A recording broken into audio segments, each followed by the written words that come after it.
안녕하세요. 오늘은 33번째 시간입니다. 아, 지난 목요일 날 고3, 그러니까 1, 2, 3학년들이 모의고사를 봤는데요.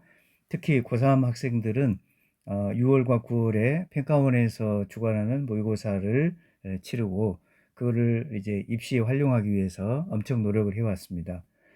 첫날은 국어 과목에 대해서 얘기를 했고, 둘째 날은 영어, 오늘은 수학 과목에 대해서 얘기를 하겠습니다. 우리나라에서 이제 성인이라면 전부 다 나름 뭐 고등학교, 대학교를 거의 다 나오셨는데 수학 과목 때문에 정말 어려움이 많았죠. 가고 싶은 대학을 수학 때문에 못 가고 또는 이과를 가고 싶었는데 수학 때문에 문과로 갔고 여러 가지 사연들이 있을 겁니다. 저도 사실은 학교 다닐 때 수학을 진짜 못했어요. 뭐 인문 과목은 나름 잘했는데 수학은 진짜 안 됐습니다. 그러니까 뭐 정석에 나와 있는 문제를 외우기도 하고 뭐 여러 가지 해봤는데 문제를 바꾸면 출제자가 왜 이 문제를 출제했는지 그게 좀 감이 안 왔어요.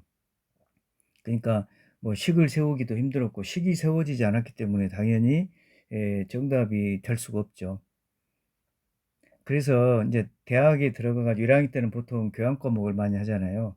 제가 1학년 그 대학 1학년 때 수학 교양 과목을 하는데 점수가 정말 안 나왔어요. 점수가 안 나와 가지고 겨울에 좀 그 점수를 업그레이드 하기 위해서 윈터 스쿨까지 다녔습니다. 우습지 않으세요? 음. 이게 수학이 그러니까 이제 잘하는 사람들은 뭐 술술 하는데 그 반대편에 있는 사람들에게는 정말 어려운 거예요. 물론 뭐 다른 과목도 마찬가지이긴 하죠. 근데 이제 제가 아이들을 직접 제 두 아이들을 가르치면서 이 앞전에 이제 딸 얘기, 아들 얘기를 간단하게 소개했는데요. 제 딸 경우를 보면 초등학교 5학년 때부터 고3까지 수학에 투자한 시간을 계산을 해 봤거든요, 제가 어림잡아서. 그러니까 전체 학습량을 100이라고 한다면 수학 한 과목에 투자한 시간이 아무리 적게 잡아도 65% 정도는 되더라고요. 그러니까 나머지 35%로 수학 이외의 다른 과목을 하는 거죠. 그러면 초등학교 4학년, 5학년 때부터 고3까지 그렇게 많은 물리적 시간을 들였다면 또 제 딸이 이제 그 사술 그런 글자 구조가 있고 또 뭐 급제살이 있어서 나름 머리가 좀 좋은 상태였는데 그럼에도 불구하고 그 물리적인 시간을 계산해 보면 진짜 끔찍하죠. 물론 제가 학교에서 이제 여러 학생들하고 상담을 해 봤을 때 수학을 언제 시작했느냐고 물어봐요. 그러니까 국어, 영어는 잘 나오는데 수학이 안 나오는 학생들에 대해서 물어보죠. 언제 수학을 시작했느냐. 그 대부분 좀 수학을 시작한 시간이 늦더라고요, 물리적으로. 그러니까 이제 고등학교 와서 임박해 가지고 이제 부랴부랴 수학을 이제 열심히 하죠. 물론 머리가 좋아서 어느 정도 극복은 하는데 최상 등급을 극복하는 거는 정말 쉽지 않게 보였습니다. 왜냐하면 제 아이들의 경험을 봤을 때 물리적인 시간이 그렇게 필요했거든요. 그래서 이 영상을 보신 분들 중에 초등학교 또는 뭐 중학교 학부모님이 계시다면 바로 이 얘기를 해줘야 됩니다. 좋은 대학에 가기 위해서는 지금도 수학이 1번이죠. 근데 다른 과목에 비해서 수학은 진짜 물리적으로 많은 시간이 필요해요. 많이 풀어야 되잖아요. 뭐 경우에 따라서 어떤 학생들은 수학을 암기 과목이라고 생각하는데 뭐 그럴 수도 있죠. 어떤 패턴이 정해졌기 때문에. 그런데 패턴이 정해지지 않은 문제가 나왔을 때 그걸 풀어야 되잖아요. 식을 세워 가지고. 근데 문제 자체도 이해가 안 되는데 식을 세워 가지고 정답까지 이른다?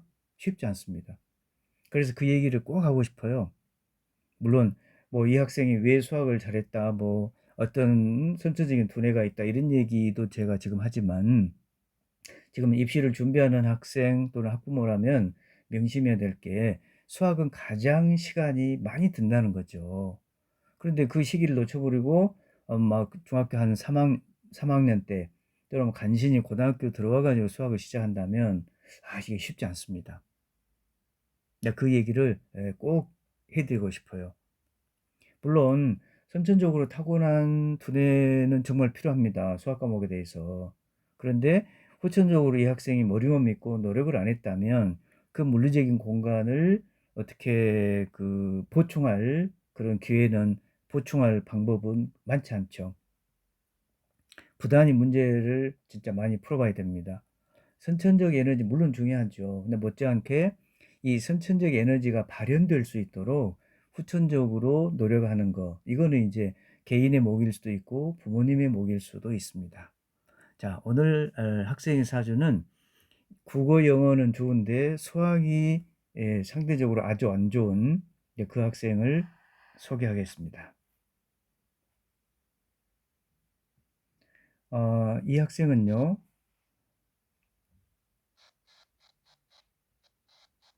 갑신년, 지금 고3이니까요.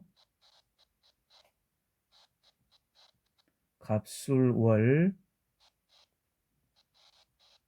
정묘일, 시간은 잘 모릅니다.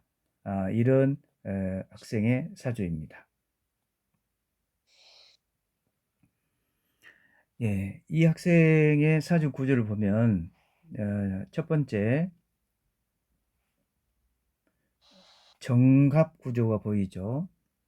정화일주가 이제 갑목을 얻었기 때문에 정갑, 그러면 이제 십신상으로도 인수가 되기 때문에 정화가 갑목을 얻었을 때 정화가 좋아하는 글자 갑목을 얻었죠. 그래서 이런 구조로 되어 있기 때문에 일단은 수용력이 좋습니다. 받아들이는 능력이 가장 좋은 그런 에너지 조합이죠. 그러면 이게 수용력이 좋을 때 어떤 과목을 가장 잘할 수 있을까요?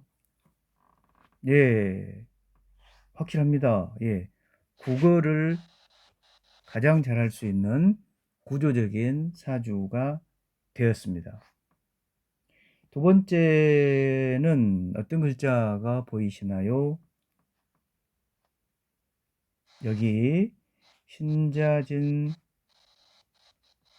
삼합으로 봤을 때 정화가 있어서 잿살이 보입니다.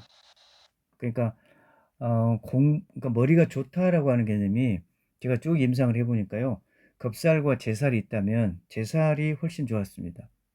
약간 겁살과 잿살은 둘 다 삼합을 벗어났기 때문에 엉뚱한 생각을 하는 에너지인데, 그 중에서 잿살이 제가 임상상으로는 머리 좋다, 근데 공부하는 머리로는 잿살 에너지가 더 수험생에게는 좋은 에너지였습니다. 그 다음에 이 사주 구조를 보면 이 학생이 수월에 태어났습니다. 수월에 태어나면은 화기가 필요한데 지금 사주에 화기가 없습니다. 예, 그리고 남학생이기 때문에 갑술월이니까요.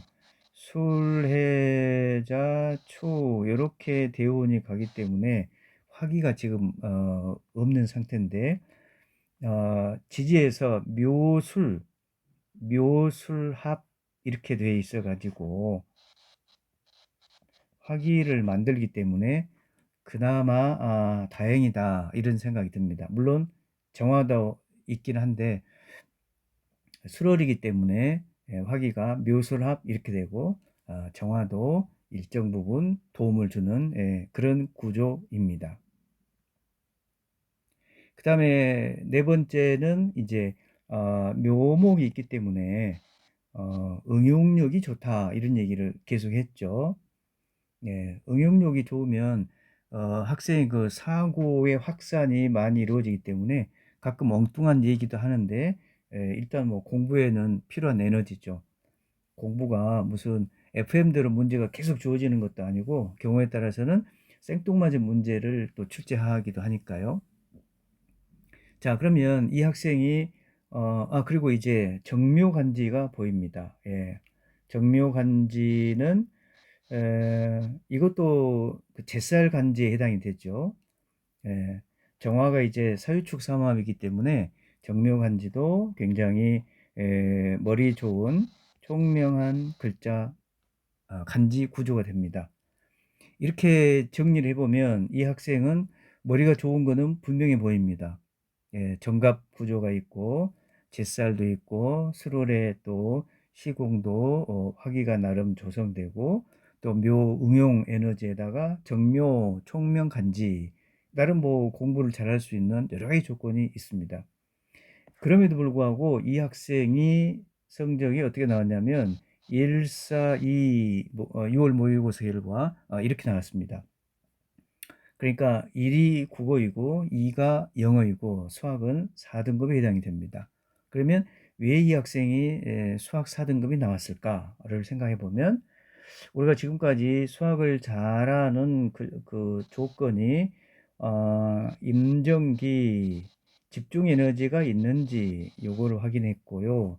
일단 머리 좋은 거는 이제 인정을 하고 집중 에너지가 있는 거 봤더니 글쎄요, 임정기 집중 에너지는 보이지 않습니다. 그리고 이 학생이 이제 우리가 궁리한다라고 얘기합니다. 궁리한다. 머리 쓴다. 머리 쓴다라고 하는 것이 이제 그 십신으로 보면은 식상 에너지인데요.